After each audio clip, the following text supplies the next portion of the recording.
les Français, désormais, plus pauvres que l'Européen moyen, que la moyenne européenne, si tu préfères. Et oui, je pense que tu le sais, tu le vois, tu le sens, peut-être même que tu le vis. Les salaires dans ce pays stagnent depuis des années. Moi, dans mon domaine, du moins le domaine dans lequel je travaillais en tant que salarié avant, je constate que les salaires n'ont pas évolué en 15 ans en fait. Et le coût de la vie, lui, a augmenté énormément, je dirais même qu'il a explosé. Et pour les entrepreneurs, les taxes, les impôts, les charges, c'est la même chose, ont augmenté aussi en 15 ans. Tout fait qu'augmenter, sauf les salaires. Et quand je te dis que le français moyen est maintenant plus pauvre que l'européen moyen, c'est pas sorti de mon chapeau. C'est l'INSEE qui le dit. D'ailleurs, il y a Sud Radio qui en parle. Écoutons. Eh bien oui, l'INSEE révèle que depuis 3 ans, le revenu, voilà, les Français moyens, le revenu moyen des Français est désormais, qui sont donc moins riches, donc ils sont plus pauvres. Le Français moyen est plus pauvre que la moyenne des pays européens. Voilà, il n'y a plus que la Pologne peut-être et le Portugal qui est derrière nous, mais ils nous rattrapent. Les Allemands et les Danois ont pris carrément des devants depuis Tu 75, m'étonnes. depuis qu'il y a cette étude. C'est un signal de l'appauvrissement de la France. On a cherché à comprendre pourquoi, parce que vous savez qu'on est un pays à forte productivité et que cette productivité jusqu'à présent permettait de compenser les cas. Bon, pour les raisons, je pense qu'on les connaît, puisque si tu vis en France, les raisons, tu les vis au quotidien. Mais bon, en tout cas, la France, on parle de la France quand même, hein, pays à l'origine solide, industriel, respecté à l'international, qui pèse, un des moteurs de l'Europe, et ben aujourd'hui est en perte de vitesse quand il s'agit de la richesse de ses habitants en moyenne. Ok ?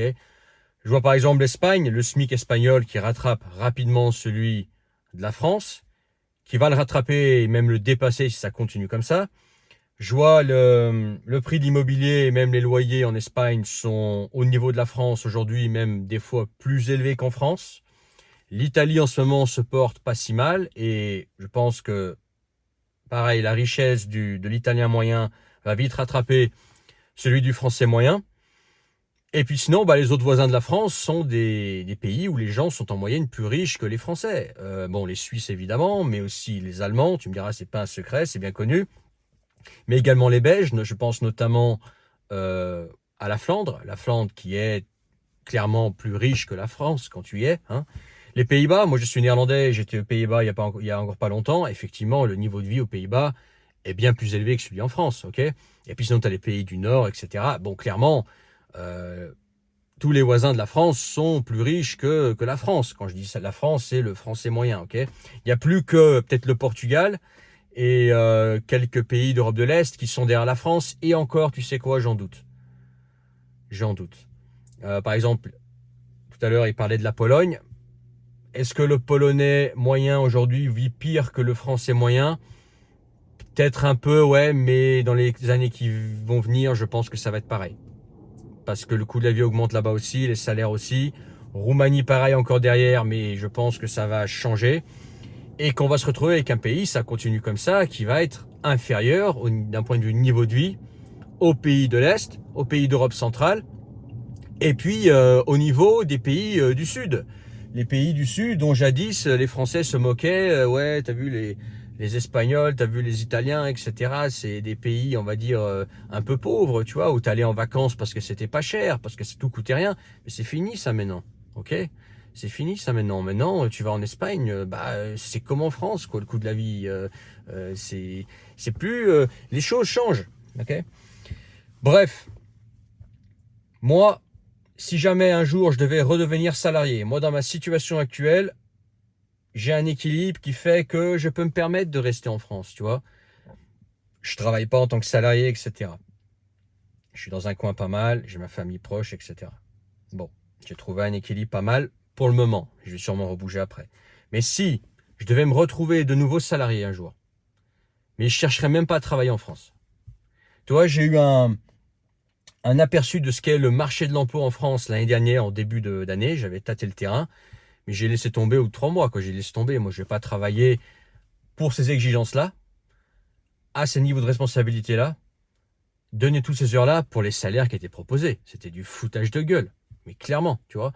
Moi, là, si je devais redevenir salarié, soit je retourne aux Pays-Bas, mon pays en fait, pays dans lequel j'ai grandi, je suis né, etc. Je parle la langue, etc. Et en fait, j'ai la chance, moi, de parler néerlandais et allemand. Donc, ce qui fait que je peux aller aux Pays-Bas. Mon niveau de vie, oui, tout sera plus cher, mais mon niveau de vie sera forcément meilleur qu'en France si je suis salarié. Soit je vais en Suisse alémanique. Voilà. Ou quelque part en Allemagne, si je peux faire un bon coup en Allemagne. Mais l'Allemagne, c'est quand même un ton en dessous des Pays-Bas et de la Suisse. Soit je fais mon trou en Norvège. Mais je vais pas me laisser clochardiser par ce pays, quoi. Au bout d'un moment, faut arrêter. Tu vois, si c'est être en France pour être misérable, en tant que salarié, te faire payer à coups de lance-pierre pour un coût de la vie qui est élevé, pratiquement aussi élevé qu'un pays du Nord, mais avec des salaires d'un pays du Sud, et encore, peut-être que les pays du Sud vont rattraper ceux de la France, mais ça sert à quoi en fait? Tu t'ajoutes à ça l'insécurité, bon, bah on se casse, laisse tomber. Oui, la France est un beau pays, oui, il y a une nature magnifique, je suis le premier à le dire. Oui, la bouffe est excellente en France. Oui, la France est un pays varié. Mais la France a certains problèmes, a pas beaucoup de problèmes, mais a certains problèmes qui se comptent sur les doigts d'une main, à peine, mais qui sont tellement pénibles, tellement casse-pieds que tu peux pas, quoi, tu vois. Les salaires qui stagnent par rapport au coût de la vie, par rapport au coût de la vie, tu peux pas. Même l'INSEE confirme maintenant ce que je disais il y a encore quelques mois en vidéo. Tu peux pas. L'imposition confiscatoire en tant qu'entrepreneur, au bout d'un moment, tu peux pas. Tu vois, que tu arrives à un certain niveau, tu peux pas. L'insécurité, au bout d'un moment, tu peux plus. Tu dis stop. Dans les campagnes, encore ça va, et encore. Ça se dégrade aussi, mais dans les villes, tu peux plus, c'est fini. Quand il s'agit d'insécurité, la France, par contre, est le numéro 1 en Europe. C'est le numéro 1 en Europe. Il n'y a pas un pays autour de la France où la situation sur l'insécurité est pire. Et je te parle même pas des pays d'Europe de l'Est. Là-bas, il n'y a pas d'insécurité, pratiquement pas. Ok? Donc, c'est devenu le pire pays pour les salaires et par rapport au coût de la vie du pays. Et c'est devenu le pire pays pour l'insécurité. Et pour les impôts, alors tu me diras, l'Espagne, les Pays-Bas, etc., même l'Allemagne ne fait pas beaucoup mieux. Mais voilà, c'est encore une charge au-dessus. Au bout d'un moment, tu laisses tomber, quoi. Moi, je comprends les gens qui partent. Et moi, là, si je devais devenir salarié, je chercherais même peu à travailler en France. C'est tout de suite Suisse alémanique ou Pays-Bas. Dans mon cas, parce que j'ai les deux langues, ok? Mais tu peux aller, je sais pas, dans un autre pays où il y a des niveaux de revenus élevés. Oui, le coût de la vie sera plus élevé. Oui, tu dépenseras plus. Mais il faut mieux dépenser plus et avoir un salaire plus gros que d'avoir un salaire plus petit et dépenser moins. Parce qu'avec le momentum, même si tu as un plus gros salaire et que tu dépenses plus, tu peux quand même te constituer un capital. Alors que quand tu as un salaire rikiki, bah, tu restes au fond du trou. Et moi, ce que je vois maintenant, c'est la France qui va devenir comme la Russie. La Russie, qui est un pays où bah, le coût de la vie n'est pas si bas, en fin de compte, mais où les salaires sont merdiques. Et moi, j'ai vécu en Russie pendant longtemps. Je sais ce que c'est que de vivre là-dedans. Moi, j'avais des solutions alternatives pour pas justement subir les salaires russes par rapport au coût de la vie. Mais si tu as un salaire russe en Russie par rapport au coût de la vie, bah tu vis une vie très très simple. Une vie, en gros, tu vis dans un studio en HLM, tu roules pas en voiture ou tu roules dans une voiture pourrave, tu voyages jamais, tu peux pas aller de l'avant, tu peux pas mettre de l'argent de côté, tu profites de rien, tu peux pas sortir du froid quand tu en as envie, etc. Et tu as une vie vraiment que les Français considérait une vie de clochard, une vie de pauvre. Bah, c'est vers ça qu'on va. Voilà, tout simplement. Bref, dis-moi ce que tu en penses en commentaire. N'oublie pas de t'abonner. Dans la description, tu peux rejoindre la communauté privée. Si tu ne l'as pas encore rejoint, rejoins-la encore. Tu peux encore le faire.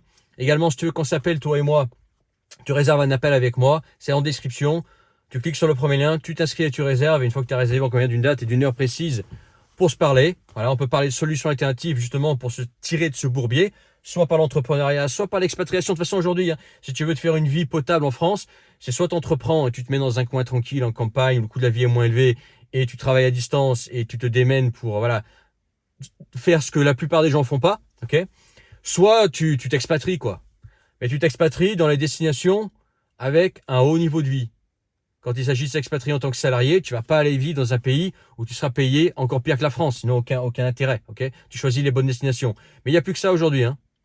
Ouais, ou soit t'es héritier, t'as pas besoin de travailler, et là tu restes en France, bon, voilà, tu ne subis pas l'économie. Mais bon, la sécurité, elle est quand même là. Voilà.